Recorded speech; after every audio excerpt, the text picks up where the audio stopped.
Welcome back to another APUS history lecture. This time it's on Jacksonian democracy. So Jacksonian democracy is really important. Here's why. There's been a big debate for a long time in historical circles about whether or not this is the beginning of what we call modern democracy. Okay, what do I mean by modern democracy? So previous to modern democracy is the idea that democracy should be based upon property. If you own property, you have what we call a stake in society, meaning you have an interest in what goes on in society. Therefore, you should be able to vote. This meant that a lot of people who did not own property would therefore not be allowed to vote. During the Jacksonian period, that changed.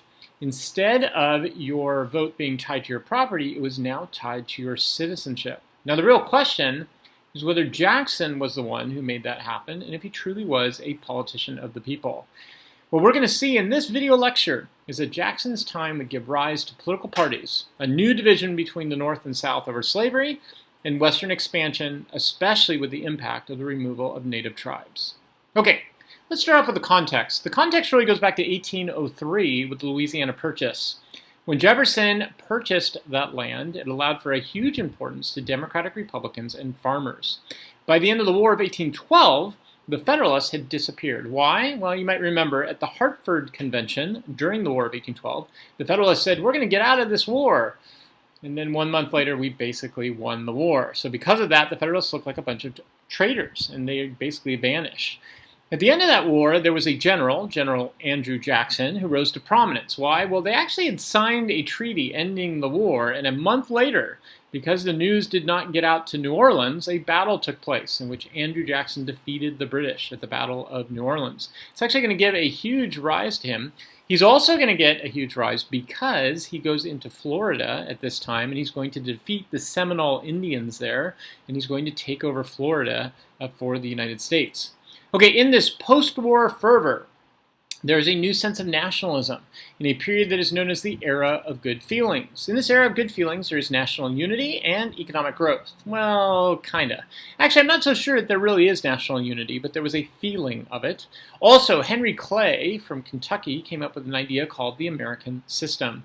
In the American system, he called for higher tariffs, a national bank, and investments into infrastructure, especially the building of what was known as the Cumberland National Road, which would connect all the states together for trade. Internationally, America started to become a rise in leadership as well, in the Western Hemisphere at least. Spain's hold on Latin America was starting to collapse. There were a number of revolutions. They created 17 new nations in Latin America. America really feared that Spain might try to take them over again. Plus, they feared some of the French intentions in the area. So John Quincy Adams, who was Secretary of State at the time, issued something called the Monroe Doctrine, in which he claimed that America was the leader of the Western Hemisphere, and Europe could only come into the Western Hemisphere if they went through us. Okay, in that context, then, we had the election of 1824. In the election of 1824, because of the Louisiana Purchase, Americans have been moving westward. They were using new technologies like the railroad, steamships, paddle boats. This thing called the Conestoga wagon, which allowed whole families to take care of their stuff and move out west. This led to new territories, and people could then drop property requirements for voting. People who moved out in these areas tended to be people who were poor, right? So when they got out there, they didn't want to tie voting to property because they knew what that was like. Andrew Jackson was going to win from this. The reason why was he became sort of that national leader that represented this movement of people moving out west and demanding the right to vote. In 1824, Andrew Jackson ran for office. He was met by the Secretary of Treasury, William Crawford, Henry Clay of Kentucky, and John Quincy Adams. Jackson had support everywhere except the North. Well, Henry Clay was defeated pretty easily, so he was knocked out of the race. But because there were three people running for the office at that time period, Andrew Jackson, even though he won the popular vote, did not win enough of the Electoral College votes in order to become president. So the race went to the House, and there Henry Clay switched his support to Adams. After that, Henry Clay became the Secretary of State. So you can imagine what that looked like to people. Yeah, it looked like a big old corrupt bargain, and that's what they called it. The Adams administration after that was all about national improvements, the American system, investing in the infrastructure.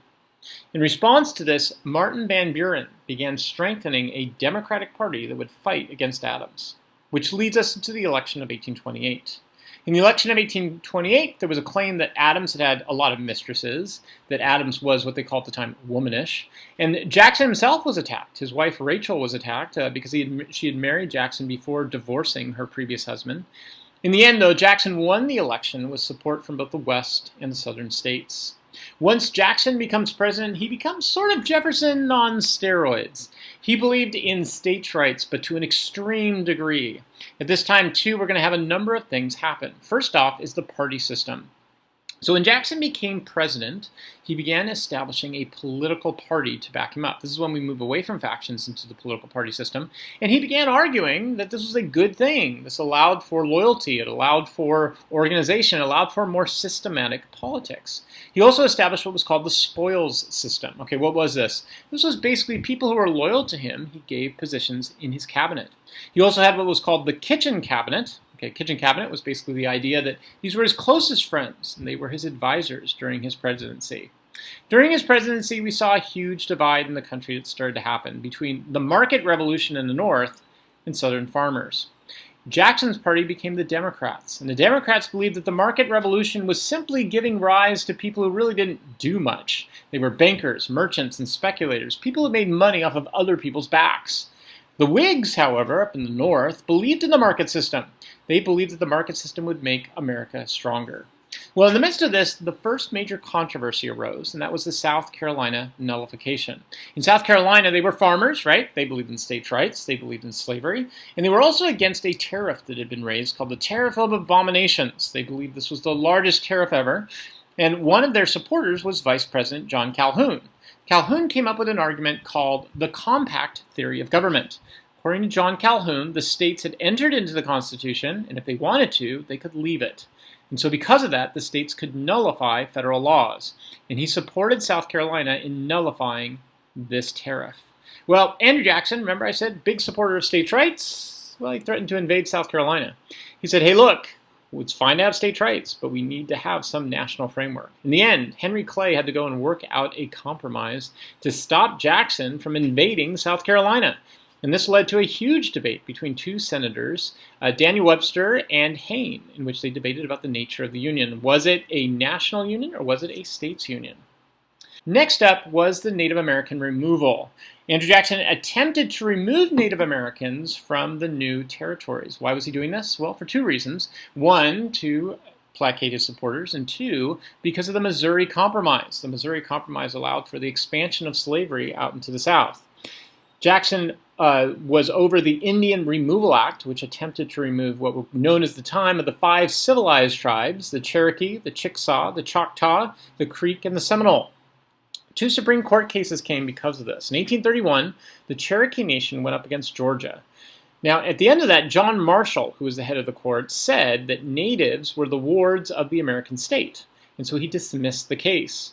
But in 1832, a new case was brought called Worcester versus Georgia, and here John Marshall did make the argument, not in support of Native Americans really, but in support of the federal government, in which he said the federal government holds supremacy over the states. Therefore, Georgia cannot remove the Native Americans. Well, because Andrew Jackson had come up with the Indian Removal Act, he went ahead with that, and the next president after him would eventually remove the Cherokee Indian. And when they did that, it was called the Trail of Tears. They were removed in the dead of winter, and 2/3 of the Cherokee died as they moved out to Oklahoma. The next big controversy was the bank war, and if anything else, this probably symbolized the Jacksonian presidency the most. Nicholas Biddle was the head of the bank. He came from Pennsylvania, and he was kind of stereotyped as being that upper-class, snobbish person from up in the north.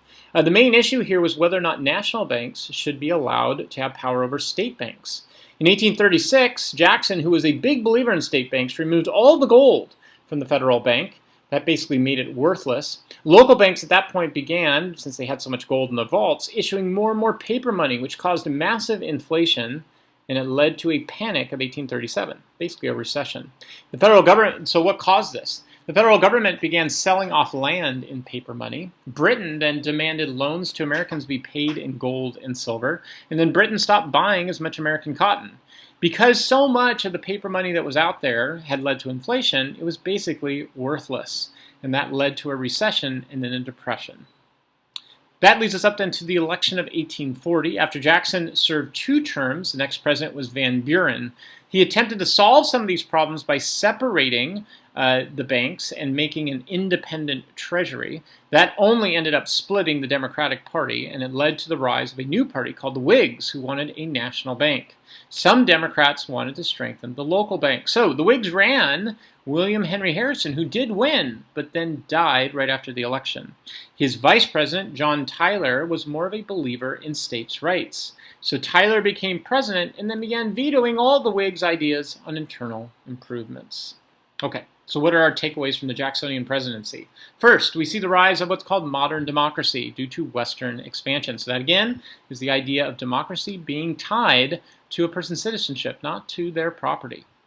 Second, there was a new development in a party system, 2 parties. In this case, the Democrats and the Whigs. And the division was over industry and farming, but it would also be about free labor and slavery.